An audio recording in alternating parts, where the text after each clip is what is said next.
Is Rey turning to the dark side? Hey, let's talk about the second trailer for the Rise of Skywalker that dropped today, Monday, August the 26th, 2019. Lots to talk about. Here we go. That movie is a shit show. What you think you see, what you think you hear, that's what it's about. It's all theater of the mind. No, it's garbage. It's garbage. Mood and atmosphere. Now that I really like. That's what I'm looking for. That's what I want to see. Hey folks, how you doing? Dave McRae here. Okay, in this video, I just want to give you my first impression thoughts on the second trailer, I guess. I guess it's more of another, it's another teaser, and it's even barely one at that, since the first half of it is just old clips from the original and prequel trilogies, and I understand why they did that, which we'll talk about more in a second here. But let me preface this video by saying this to those of you that might be new, maybe you're tuning in for the first time.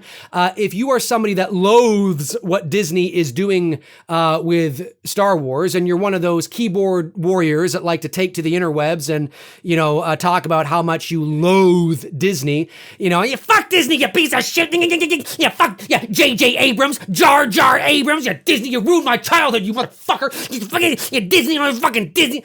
This might not be the video or channel for you. And that's not because I like everything that Disney is doing with Star Wars, because I don't. I think TLJ is a big pile of steaming dog shit. But I'm also somebody that quite enjoyed The Force Awakens. There were things about it that I would have done a bit differently, and things I wished I could have seen.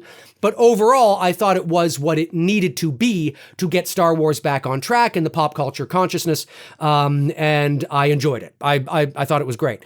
But just know that if you're looking for me to just confirm your biases, then you need to go somewhere else, because I'm not going to do that. But I'm not afraid to call out bullshit when I see it. Okay, so on to my thoughts on the trailer. Well, like I just said, it was another teaser, not a lot to go on in terms of context and narrative. We don't really know what's going on, but it looks good, but I would expect nothing less. Even TLJ looked good, right? It doesn't mean the movie's going to be good, but there were some shots in this teaser trailer that got my speculation radar going through the roof. So what are some of the shots that I really liked? Well, I really liked the shot of the Resistance fighters, I guess, coming out of hyperspace against the backdrop of that sun. Now, whether it's a sunset, sunrise, middle of the afternoon, I'm not quite sure, but I like the symbolism there as well, because the sun is all about warmth and positivity and growth and goodness and all that kind of thing. So that's nice to see their ships against that backdrop, right? It's a layer of symbolism there that is there. And if you pick up on it, that's cool. If you don't, it doesn't really matter. But it's cool to see, and they mirror that with that fleet of Star Destroyers against the backdrop of the opposite of that, which is the dark clouds, the ominous darkness, the lightning, which is the symbolism of evil and darkness and things like that. So it was a nice contrast. I really enjoyed that. Now, I stand to be corrected, but is it just me, or were those Star Destroyers original Star Destroyers from the original trilogy, from the Empire? Take a look at this. Now, unless I'm missing something, I admit in the 2 times that I've watched TLJ, I checked out. Unless there's something I'm missing, I think these are original trilogy Star Destroyers. And that makes me think, whoa, wait a sec. And look how many of them there are. It's like, what the fuck is going on? Like, how? And then, of course, we know Emperor Palpatine's back, and it's like, wait, is there cloning going on here? Like, I don't know. It was creepy. Goosebumps went up and down my arms when I saw that, because the clip was so fast, and I was like, whoa, was that just, what? Like, I was expecting to see, at first glance, I thought it was the First Order, but I don't think that's the First Order, or if it is, it's in combination with, unless the First Order was able to, back engineer 5,000 Empire Star Destroyers. I think those are original Star Destroyers. So that was the coolest part about that cool shot. So I really like that shot. And it makes me kind of think, what does this all mean now? Like, what is that? What's going on here, right? Love the shot of C-3PO when he sits up and he's got the red eyes. Now, is C-3PO going to turn bad? And and maybe if he does, I highly doubt he will stay there. Perhaps he's been reprogrammed somehow. Maybe that's a clone C-3PO. Maybe it's not really C-3PO. Maybe they've even cloned him. I don't know. I'm just fucking tossing shit out there. I don't know.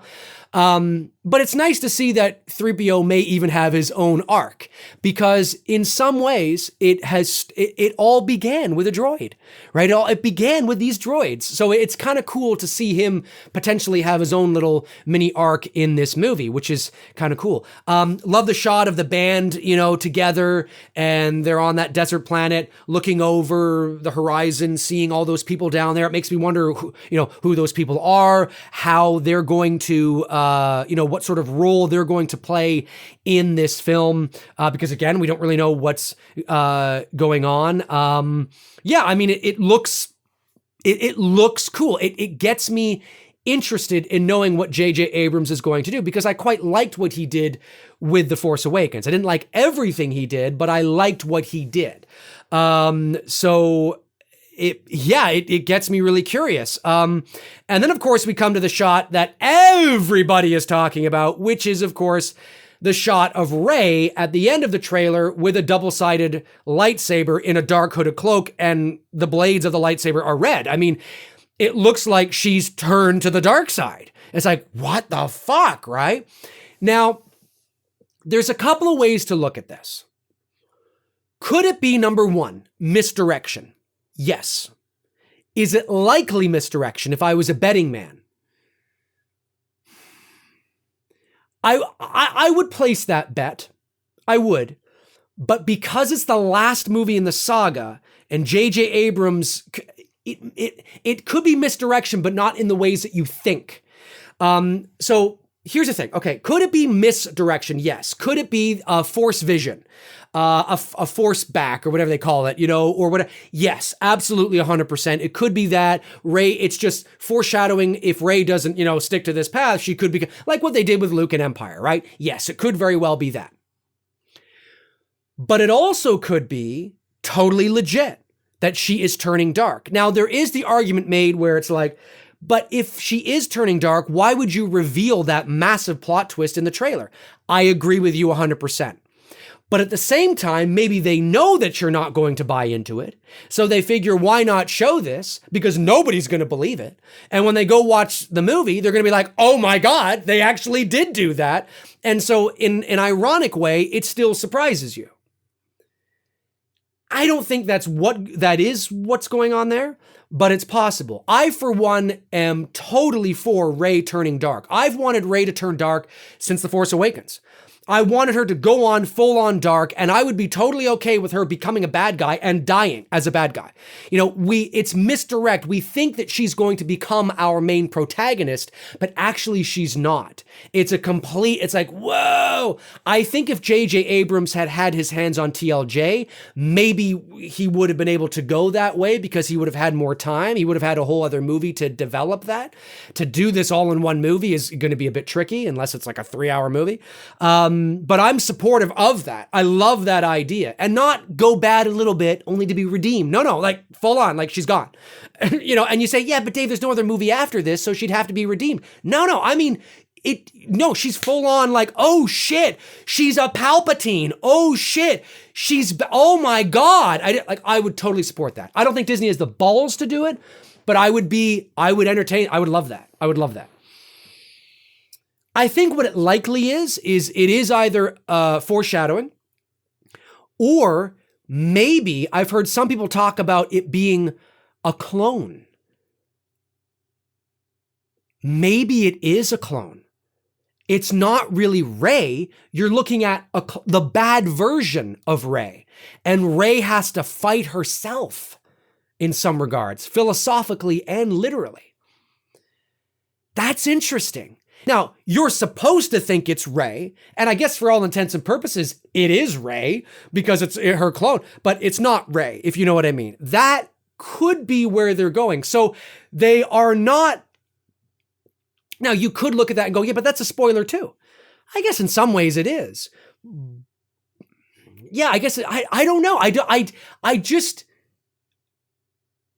I would be very disappointed if it's a standard misdirect, like what they did in TLJ in that trailer, where you see Rey turn to the camera and say, I need somebody to show me my place in all of this. And then you see Kylo Ren go like this. It leads you to believe that she's saying that to Kylo, and Kylo goes like this, like, come with me and I will do that. Now, I'm somebody that thinks that she should have gone with Kylo Ren. It's part of her arc, and everything leading up to that point points to the fact that she should have. Doesn't mean she was going to stay on that side, but in that moment she should have gone. That's a whole other fucking thing I can get into. But anyway, but of course in that trailer it was misdirect, right? She wasn't even talking to Kylo. She was saying that to Luke. So it's just the lighting happened to be similar, so they took advantage of that. Is that what's going on here? Probably.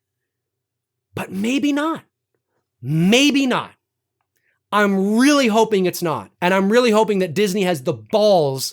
If it's not to turn Rey completely dark, then there's a dark clone, there's something. Yeah, because this is it.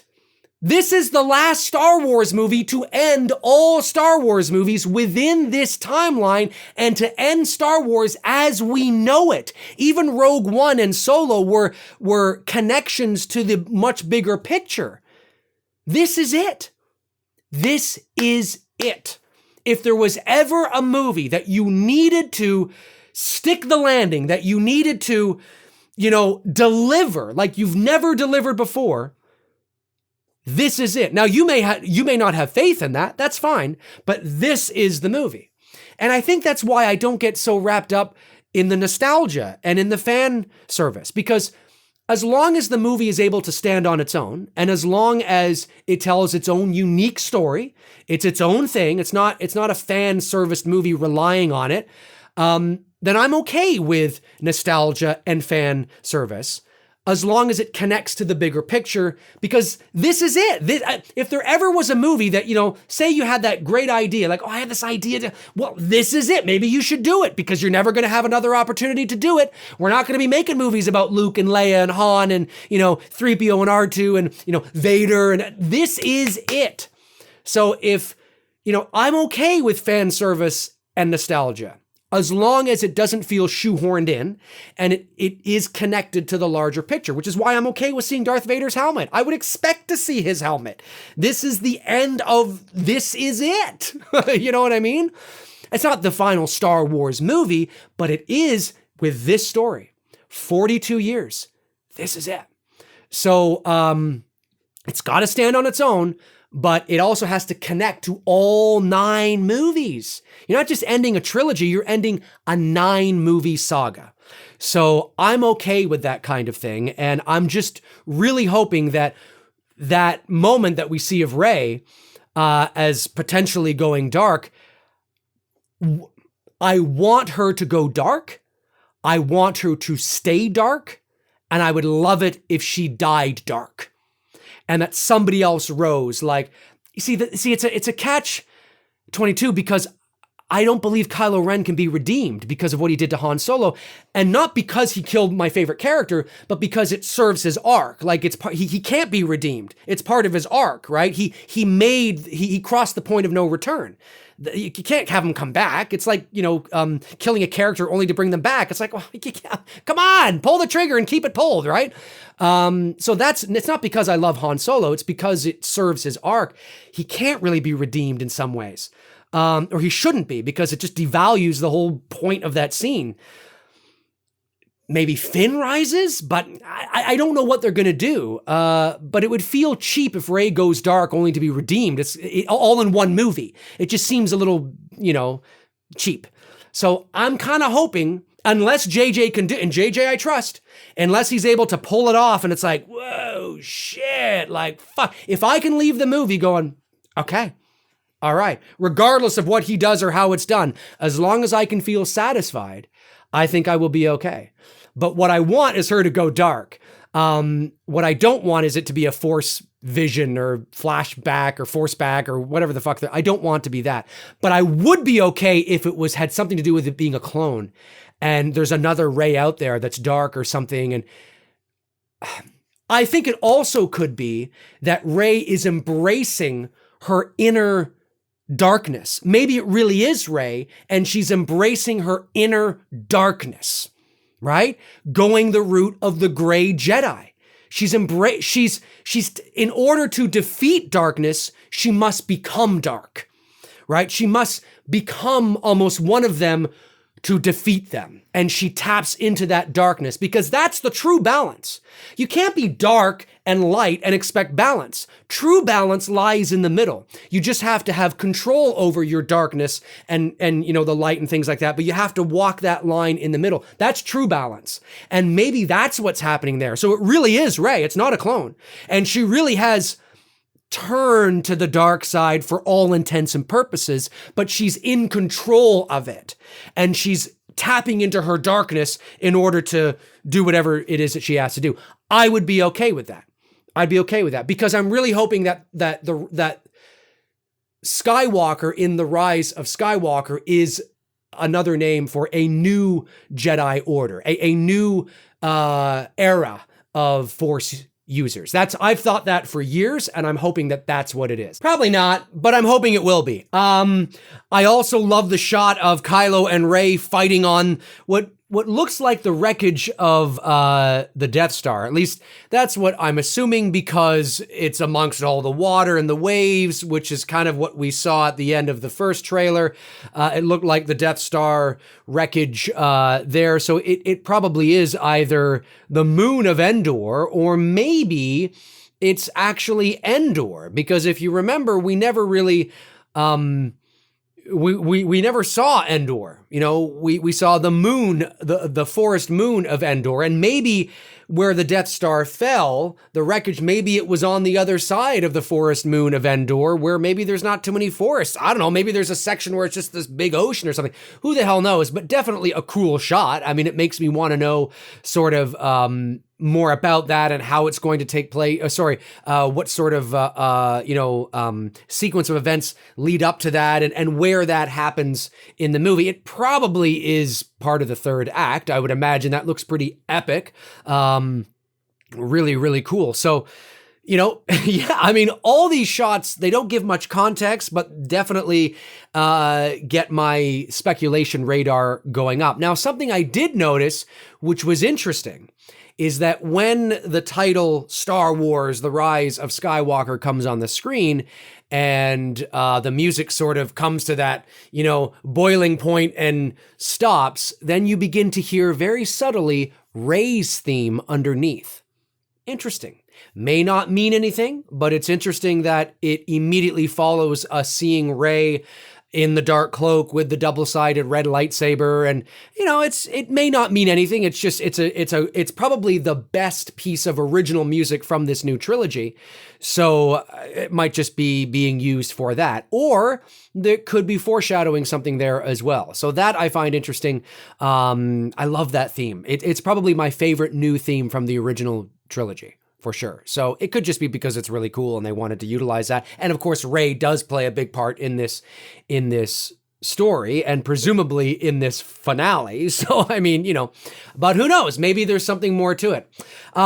Anyways, folks, my name's Dave McRae. Comment below and let me know your thoughts. I mean, yeah, those are my first impression thoughts. Not a lot to go on because we don't have context. I'm eagerly awaiting the first official sort of full-length trailer that gives us more context to the narrative and the story. But like I said, they've got to stick this landing. And in JJ I trust. I have a feeling it's going to be a much better movie than The Last Jedi. I think I will likely, when I watch these movies in the future, I will watch The Force Awakens leapfrog over TLJ and just go right to The Rise of Skywalker. It will probably be a movie where you could probably do that and not really lose anything. So in JJ, I trust, but he's got a huge task ahead of him. And you're still not going to please everybody, but hopefully we can walk away going, all right, okay. I mean, there were a couple of things, but you know what? I feel satisfied. That was amazing. It's got to be epic. It's got to be, whoa, you know what I mean? That's how it's got to be. That's what it's got to do. So comment below and let me know your thoughts. If you want to follow me on Facebook, you can at facebook.com/manythingsdavemcrae. That's where I tend to post in the meantime and in between time, and I'm not posting here. All my links are in the description. Check the in the description. Check them out until your heart's content. I've been talking a lot today. Comment below and let me know. All right, I'll talk to you guys soon. Cheers.